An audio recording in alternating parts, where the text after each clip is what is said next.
제가 봉독합니다. 그러나 자족하는 마음이 있으면 경건은 큰 이익이 되느니라.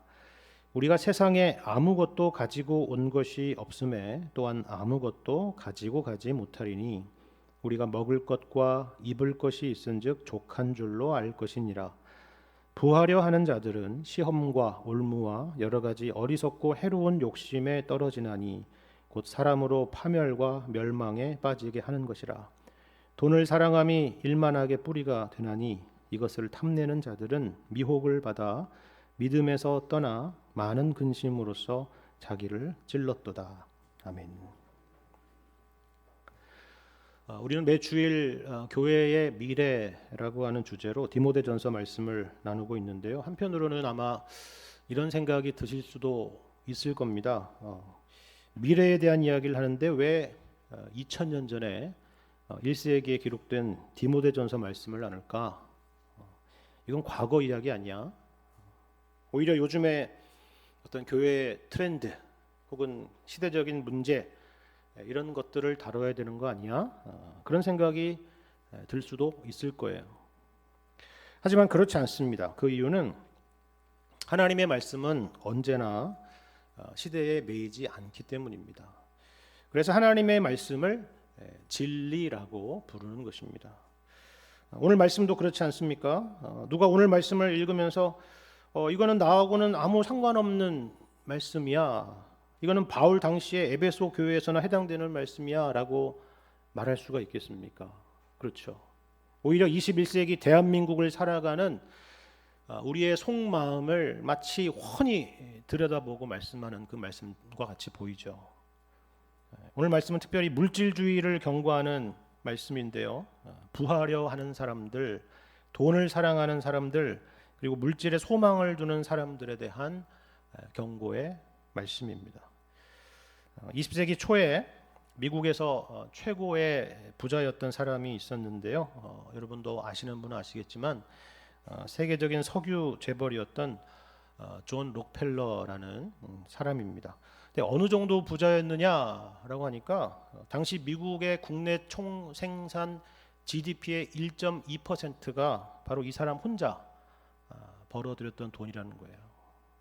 미국에서 유통되는 석유의 90%가 바로 이 록펠러의 손을 거쳐야 됐다라고 합니다. 굉장한 부자였죠. 그래서 하루는 기자가 이런 질문을 했다라고 하죠. 돈을 도대체 얼마나 모았을까? 평생 이 엄청난 돈을 모았으니까 이 사람은 부족한 게 없을 거야라는 생각이 들어서 질문을 했다는 거예요. 회장님은 돈도 이렇게 많으신데 도대체 얼마만큼의 돈이 있어야 만족할 수 있습니까? 하는 질문입니다. 그랬더니 뭐라고 했느냐면 just a little more. 지금 가지고 있는 것보다 조금만 더 있으면 된다라는 것입니다. 제가 예전에도 말씀드린 것 같은데요. 옛날에 제가 살던 동네에 중국집이 하나 있었는데 제가 뭐 어렸을 때 상호명을 아무것도 기억을 못해도 그거 하나는 꼭 기억하고 있습니다. 그 중국집 이름이 뭐였냐면 1억 원이었습니다. 1억 원. 왜 1억 원이라고 이름을 지었겠어요? 딱 1억만 벌었으면 소원이 없겠다. 그런 의미 아니겠습니까? 그렇게 해서 비즈니스를 시작한 거 아니겠어요? 그죠? 당시 80년대에 올림픽 복권이 최고 당첨금이 1억 원이었으니까 이 돈이 당시 얼마나 꿈만 같았던 돈이었겠습니까? 그렇죠? 근데 요즘은 그런 생각이 들어요. 그래서 1억을 벌었다면 정말 만족했을까? 과연 그것으로 끝났을까? 하는 것입니다. Just a little more. 지금보다 조금만 더 가지면 좋겠습니다. 그러지 않았을까요? 여러분은 어떻습니까? 여러분은 지금 현재 만족하십니까? 사실 객관적으로 보면요, 만족하고도 남아야 옳습니다.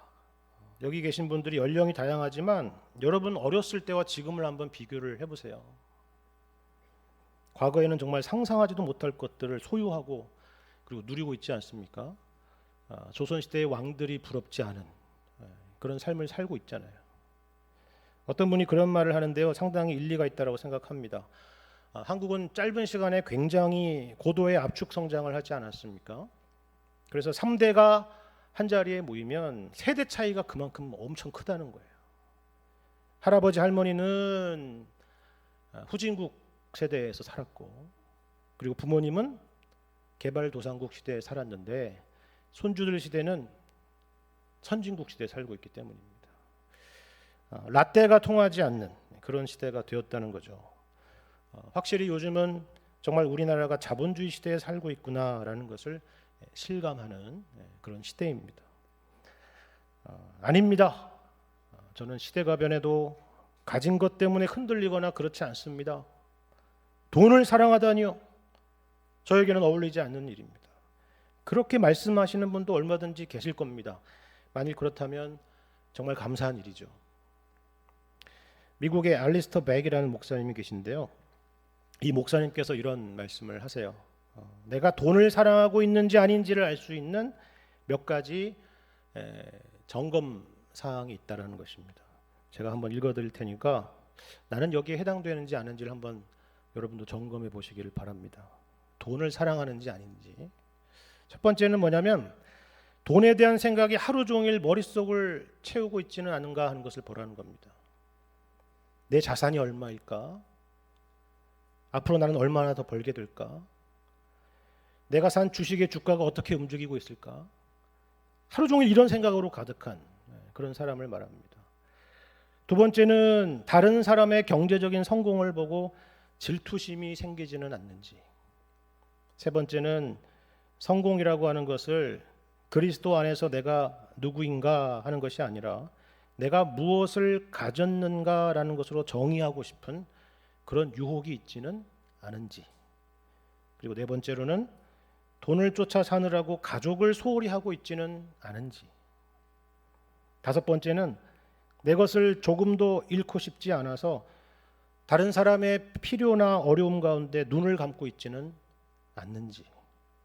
그리고 여섯 번째는 돈을 잃어버릴까, 돈을 잃을까 두려운 마음에 사로잡혀 있지는 않은지. 일곱 번째는 보니까 사람들이 다 그렇게 사는 것 같으니까 나도 빚을 내서라도 일정한 소비 수준을 유지하려고 하지는 않는지. 그리고 마지막 여덟 번째는 하나님께 소중한 것, 그리고 첫 열매를 드리는 것이 아니라 남는 것을 들고 있지는 않은지. 자, 여러분 어떻습니까? 안심이 되시나요? 다 비켜갔습니까? 나는 다행이다. 나는 아니라서 다행이다. 여러분 그런 생각이 드시나요? 글쎄요, 정도의 차이는 있겠지만 저는 여기에 그 누구도 나는 예외라고 말하기 어려울 거다라는 생각을 하게 됩니다. 여러분 본문의 말씀이 어떻게 시작됐는지를 다시 한번 생각해 보세요. 오늘 본문의 바로 앞절 5절 말씀을 보면요, 여러분 가지고 있는 성경 이렇게 말씀하고 있어요. 마음이 부패하여지고 진리를 잃어버려 경건을 이익의 방도로 생각하는 자들의 다툼이 일어나느니라 라고 말씀합니다. 누구에 대한 경고였습니까? 1차적으로는 디모데를 포함한 목회자들을 향한 경고였죠. 사역자들을 향한 경고였습니다. 경건을 이익의 수단으로 삼는 목적과 수단이 뒤바뀌어 버린 사람들에 대한 경고의 말씀입니다. 근데 이게 어떤 의미냐면 이런 거예요. 그렇구나, 이건 목회자들만의 문제구나. 그런 문제가 아니라는 것입니다. 어떻게 보면 목회자들은 가장 경건과 가까운 사람이라고 우리가 생각하기 쉬운 사람들 아닙니까? 그런데 이들조차도 이처럼 세속성에 굴복하기가 쉽다라고 하면은 하물며 다른 성도들이겠느냐 하는 것입니다. 다시 말해서 이 말씀은 단지 목회자들만을 향한 경고가 아니라 온 성도들을 일깨우고 경각심을 주는 말씀이다 하는 것입니다. 그 누구도 여기에 자신 있는 사람은 없다는 거죠. 남의 이야기가 아니라 우리 각자의 이야기다라는 것입니다. 그렇다면 우리는 이러한 시대 가운데 어떻게 살아가야 될까요? 오늘날과 같은 이런 물질주의 시대 가운데 우리는 어떻게 하나님의 자녀로서 경건하게 살아갈 수 있느냐 하는 것입니다. 일단 먼저 우리가 여기서 오해하지 말아야 될 것은 이것입니다. 두 가지인데요. 하나는 뭐냐면 성경은 부요함에 대해서, 부요함 그 자체에 대해서 혹은 부자에 대해서 비난하지 않는다라는 것입니다. 뿐만 아니라 가난에 대해서 예찬하거나 금욕에 대해서 강조하는 것도 아니라는 것입니다. 사실 우리가 성경을 보면은 얼마나 이렇게 부유한 사람들이 참 많습니까? 아브라함과 욥은 당대의 부자였고 다윗과 솔로몬은 왕으로서 부국강병을 이룬 사람들입니다. 또 요셉이나 다니엘은 또 어떻습니까? 그렇죠? 중요한 것은 우리가 얼마나 많이 가졌느냐 혹은 적게 가졌느냐 하는 것에 있지 않다는 것입니다. 오늘 본문의 9절과 10절도 보세요. 어떤 사람에 대한 경고입니까? 부자에 대한 경고가 아니에요. 어떤 사람이요? 부하려 하는 자들에 대한 경고고 돈을 사랑하는 자들에 대한 경고입니다. 그렇다면 이것은 단지 부자에게만 해당되는 말씀은 아니겠죠. 누구에게나 해당되는 말씀입니다. 그런데 그렇다고 해서 반대로 가난해져야 된다라는 것도 아닙니다. 그것이 해답이 아닙니다. 그렇다면 오늘 본문 말씀이 우리에게 강조하는 것은 무엇입니까? 6절에 그 답이 있습니다. 뭐라고 되어 있습니까? 그러나 자족하는 마음이 있으면 경건은 큰 이익이 되느니라 라는 것입니다. 자족하는 마음입니다. 현재에 만족하는 마음이죠. 흥미로운 것은 여기 이 자족이라고 하는 단어, 이 자족이라고 하는 이 개념이 당시 그리스의 스토아 철학자들이 아주 중요하게 여겼던 삶의 철학이었다라는 사실입니다. 우리는 보통 뭔가가 채워져야 내가 만족할 수 있다 그렇게 생각하지 않습니까? 어떤 환경이 개선되고 내가 생각하는 대로 상황과 세상이 돌아가야 우리는 만족할 수 있다라고 생각하는 거예요.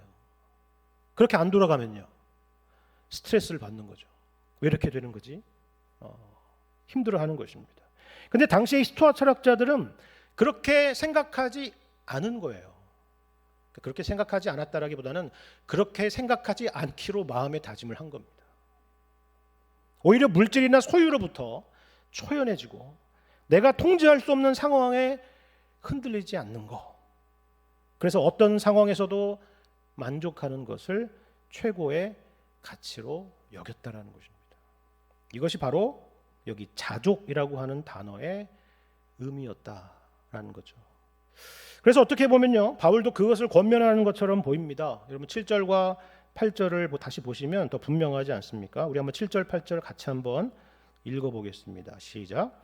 우리가 세상에 아무것도 가지고 온 것이 없음에 또한 아무것도 가지고 가지 못하리니 우리가 먹을 것과 입을 것이 있은즉 족한 줄로 알 것이니라.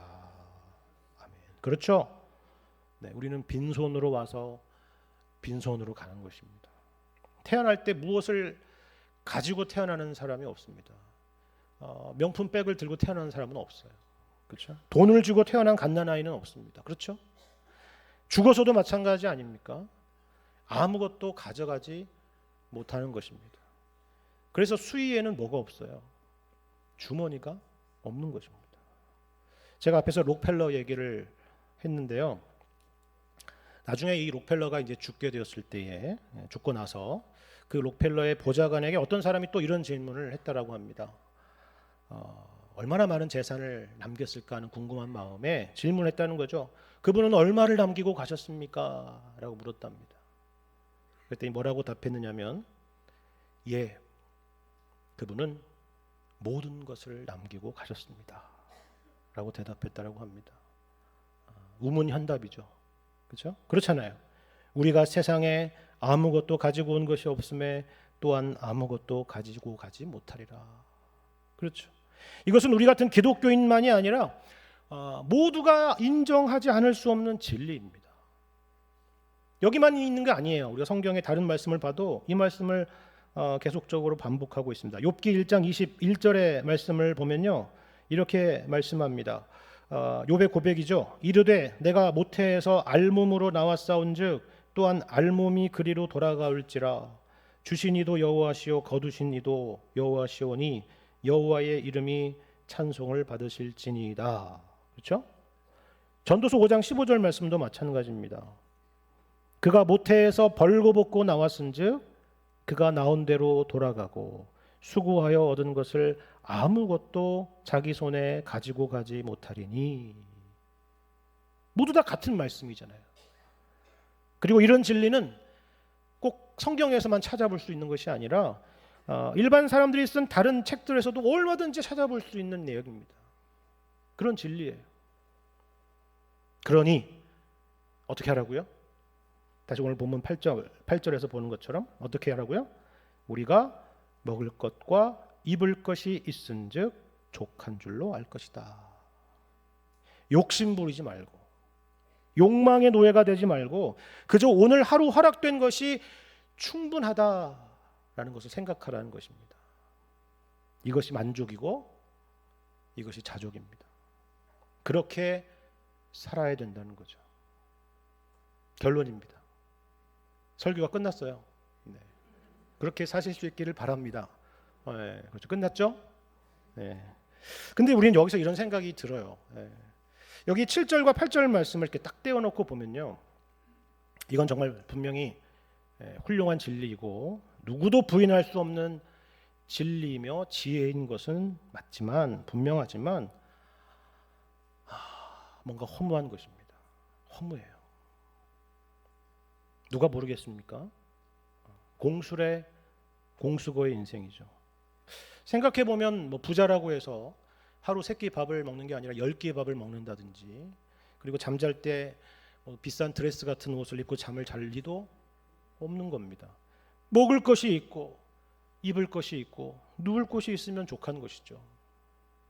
근데 이것이 인생의 전부라고 한다면, 그렇게 해서 살다가 죽는 것이 인생의 전부다라고 한다면, 이거는 얼마나 허무한 인생이냐 하는 것입니다. 다시 말해서 자족하는 인생 그 자체가 우리에게 전부일 수는 없다, 그런 말입니다. 그렇다면 어떻게 사는 것이 진짜 의미 있는 인생일까요?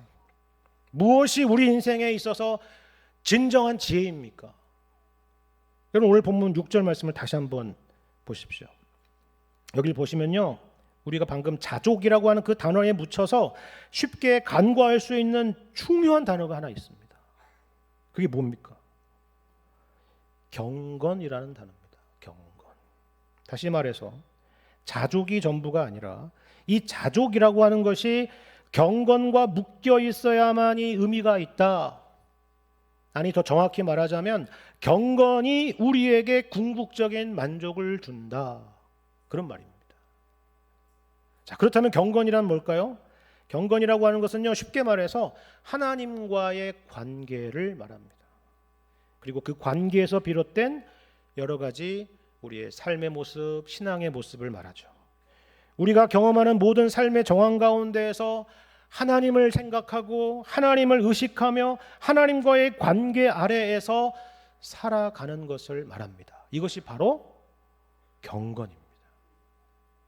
만일에 우리가 이것을 기억한다면요, 방금 우리가 살펴본 7절과 8절 말씀은요, 전혀 다르게 다가올 겁니다. 앞에 우리가 생각했던 내용하고는 달리. 우리가 세상에 아무것도 가지고 온 것이 없음에 또한 아무것도 가지고 가지 못한다라는 것이 무슨 말이겠어요? 이건 사람들이 흔히 생각하는 인생 무상을 말하는 게 아니겠죠. 여러분, 여기에다 경건을 넣어 보십시오. 여기에 하나님과의 관계를 대입해 보세요. 전혀 다른 말씀, 전혀 다른 방정식 아닙니까? 먼저는 우리 인생은 우리 것이 아니라 처음부터 하나님께 속한 것이다 라는 그런 의미입니다. 여러분, 다윗이 시편 139편에서 이렇게 고백한 것과 같은 거예요. 이런 내용으로 고백을 하는 것입니다. 시편 139편 13절 이하의 말씀을 제가 읽어드리겠습니다. 주께서 내 내장을 지으시며 나의 모태에서 나를 만드셨나이다. 내가 주께 감사하옴은 나를 지으심이 심히 기묘하심이라. 주께서 하시는 일이 기이함을 내 영혼이 잘 아나이다. 내가 은밀한 데서 지음을 받고 땅의 깊은 곳에서 기이하게 지음을 받은 때에 나의 형체가 주의 앞에 숨겨지지 못하였나이다.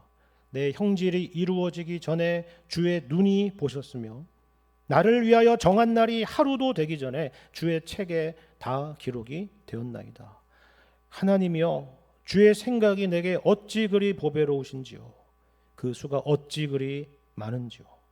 내가 세려고 할지라도 그 수가 모래보다 많도소이다.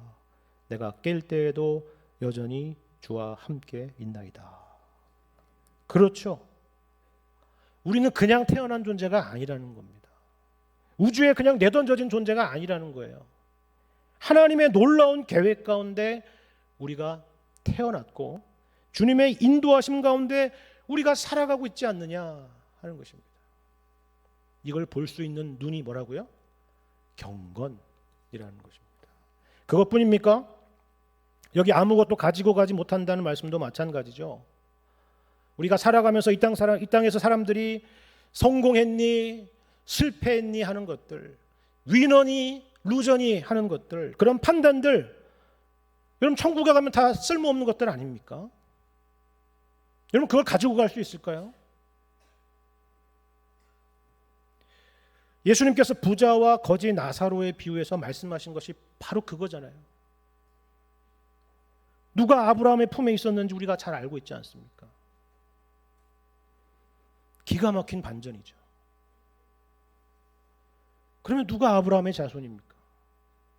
갈라디아서 3장 29절 보면 이렇게 말씀합니다. 너희가 그리스도의 것이면 곧 아브라함의 자손이요 약속대로 유업을 이을 자니라.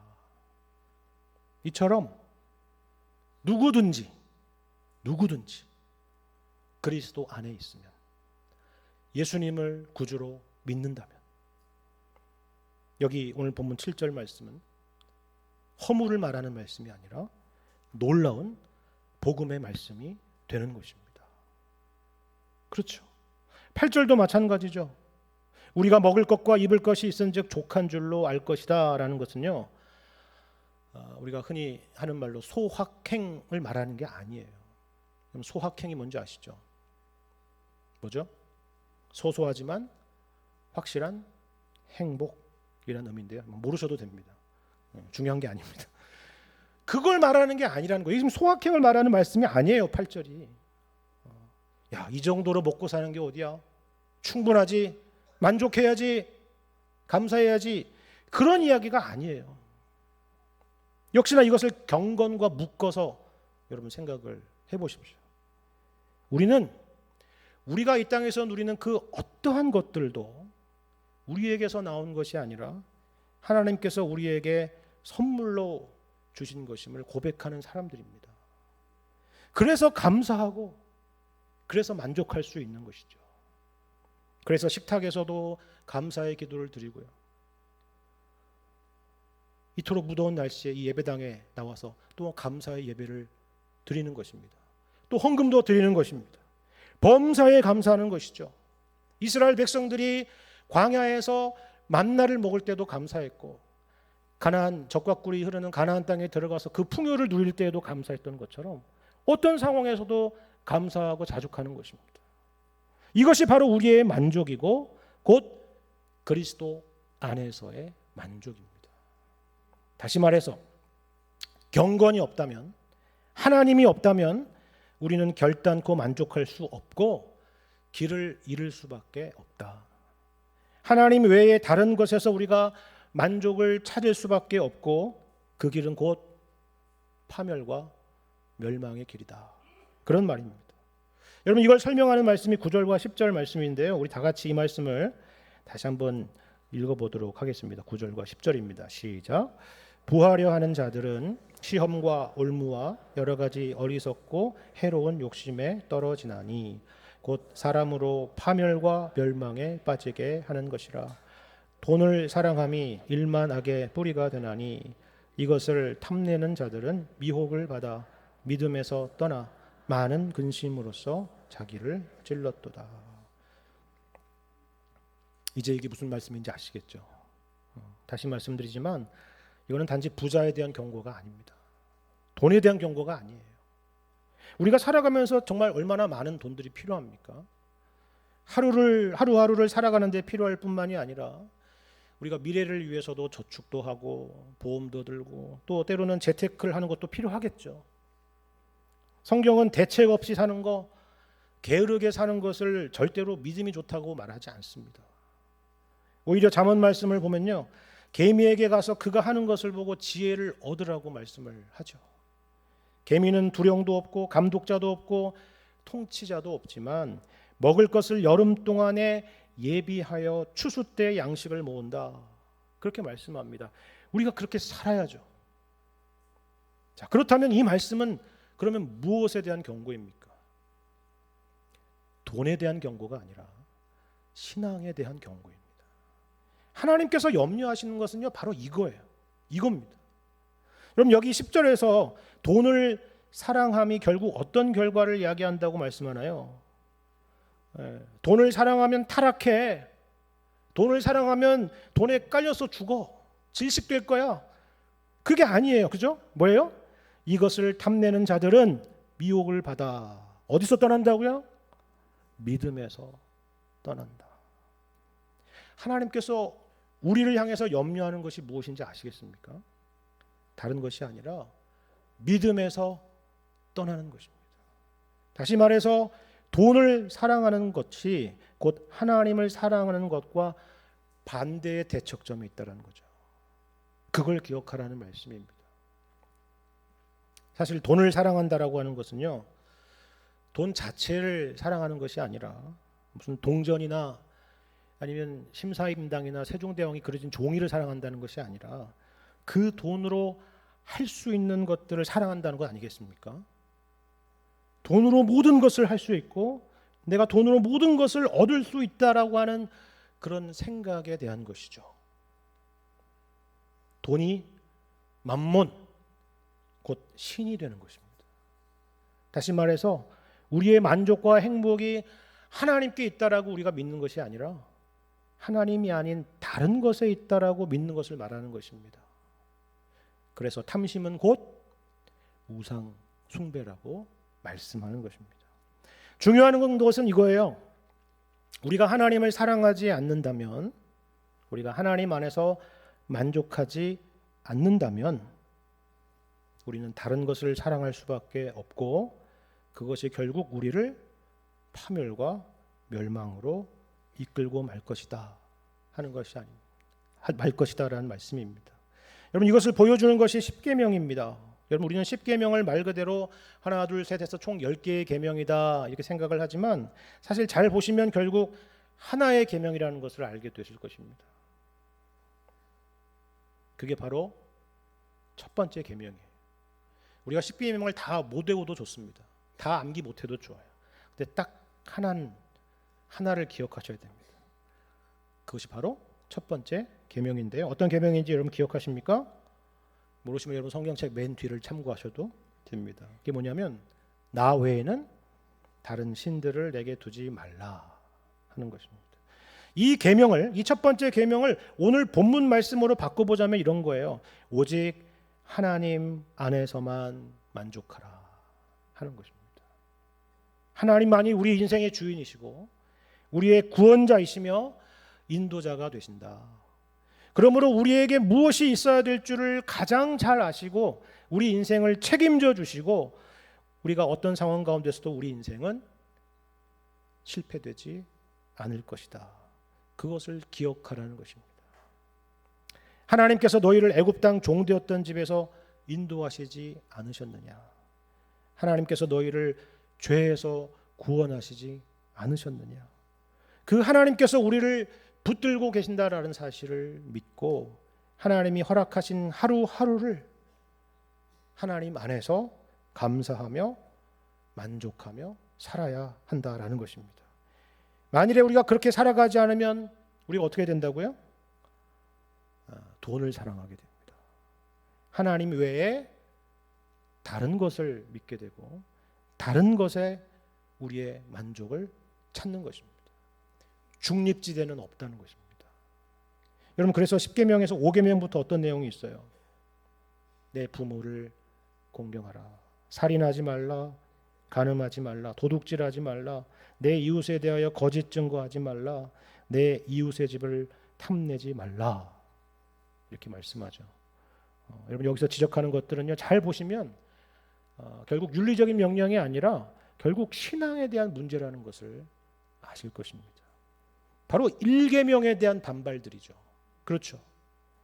여기에 보면 바로 하나님에 대한 불신, 하나님의 일하심과 인도하심과 섭리에 대한 불신, 그 모든 것들이 여기 나와 있는 목록 가운데 다 담겨 있기 때문입니다. 예를 들면 이런 거죠. 내가 이런 부모 밑에서 태어나지 않았더라면,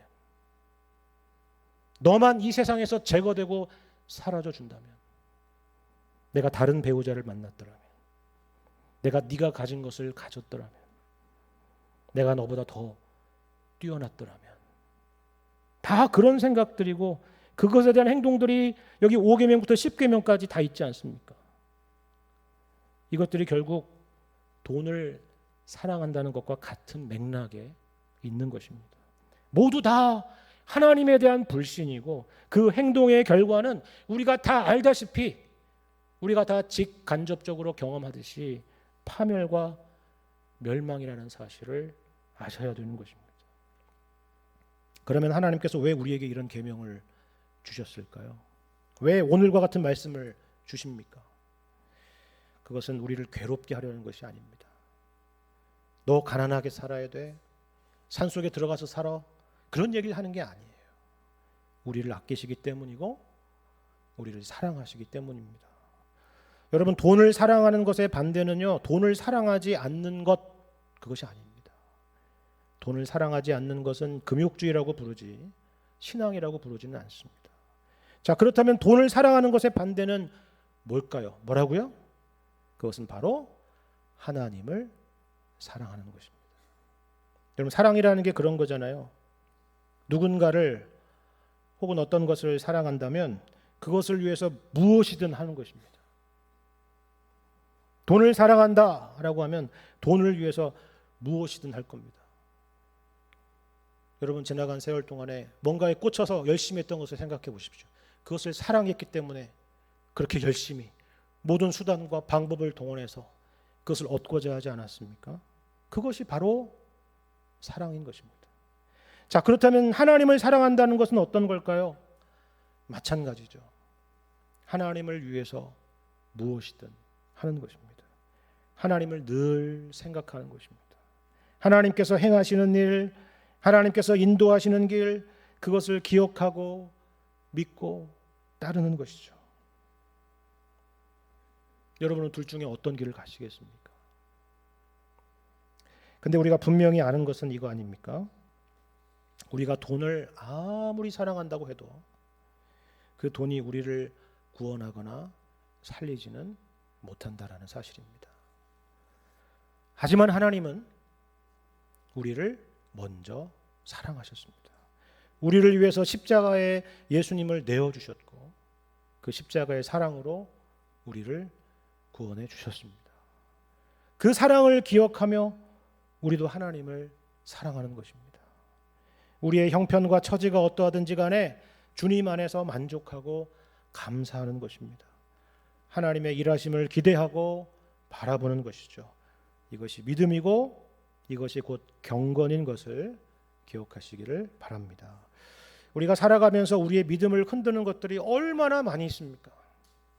그래서 우리가 하나님 외에 우리의 안심을 삼고 만족을 삼고자 하는 것들이 얼마나 많이 있나요? 그 수많은 유혹 가운데서 우리 주님을 바라보실 수 있기를 바랍니다. 하나님은 어제나 오늘이나 영원토록 동일하신 분이십니다. 하나님은 언제나 우리와 함께 하시고 한순간도 우리를 놓지 않으시는 분이십니다. 이 믿음으로 하루하루를 주님 안에서 살아가시는 여러분과 제가 되기를 주님의 이름으로 간절히 축원합니다.